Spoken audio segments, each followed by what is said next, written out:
काल बैशाखी रचिछि तांडव। प्रबल वर्षा सांगकु बड़ बड़ कुआपथर माड़ हेबारु अनेक क्षयक्षति घटिछि। तेबे हठात माड़ी आसीथिला काल बैशाखी प्रभाव रे वर्षा।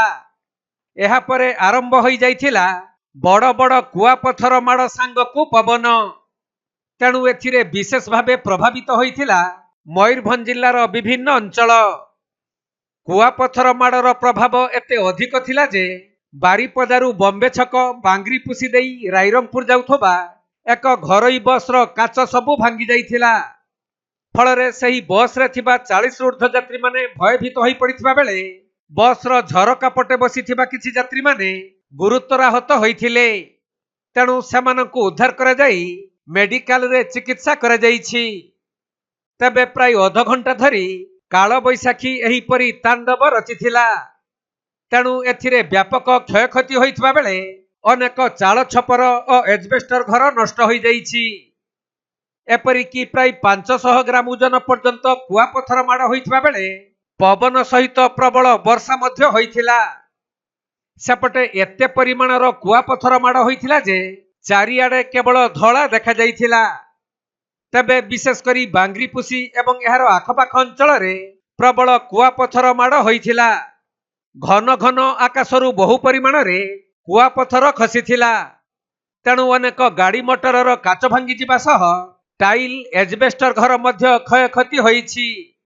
तो आमर दीर्घ 30-35 वर्ष धरी भितरे एते बड़ बड़ कुआपथर मयूरभंज जिल्ला रे माड़ होबार केबे आमे देखिनु कि जानिनु।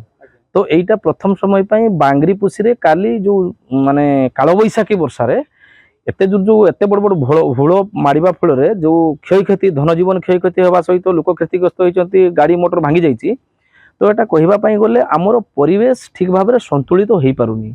जो परिवेश रो जंगल नष्ट करिबा एवं बांग्रीपुसी रे जो ब्लास्टिंग तार जो परिवेश जो भली भाव रे ये हो जाइछि। तेणु कि से जहा फल रे कि यार व्यतिक्रम देखा जाई एभली हिछि बिले हम अनुमान करूचे।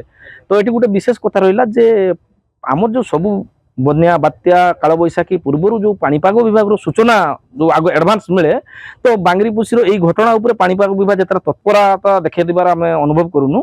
तत्परता देखैथिले जदि आगुरु जे पूर्वाभास देइथान्ते एभली गोटे हुलमाड़ वर्षा हबार अछि बड़ बड़ हुल पत्थर पड़िबार अछि आशंका अछि देइथिले एटलिस्ट एई जे धनजीवन नष्ट होला सेटारु टिके बर्ती पाइथान्ते। तथापि आमे एटी कहिया पई करिबा व्यापक मापरे वृक्षर क्षति करिबा एवं जो ब्लास्टिंग होउछु बांग्रीपुसी उपरे जो पहाड़ जो खनि खादान चलिकी ये गोटे परिवेश आ संतुलित हो पारुनी जहाँ फल आम बांग्रीपुसी मयूरभंज प्रथम थर पर एभली व्यतिक्रम देखादेला। आगामी दिन में प्रशासन निश्चित जत्नवान हो पाणीपाग विभाग तरफ पूर्वानुमान कर सूचना लोक देवा दरकार जे आगामी 1 घंटा भितर काल बैशाखी अनुसार हबार अच्छी लोक सतर्कता पाइपारे धनजीवन क्षतिग्रस्त बंची पारे। Mayurbhanj Gyanranjan Behera report Konark live.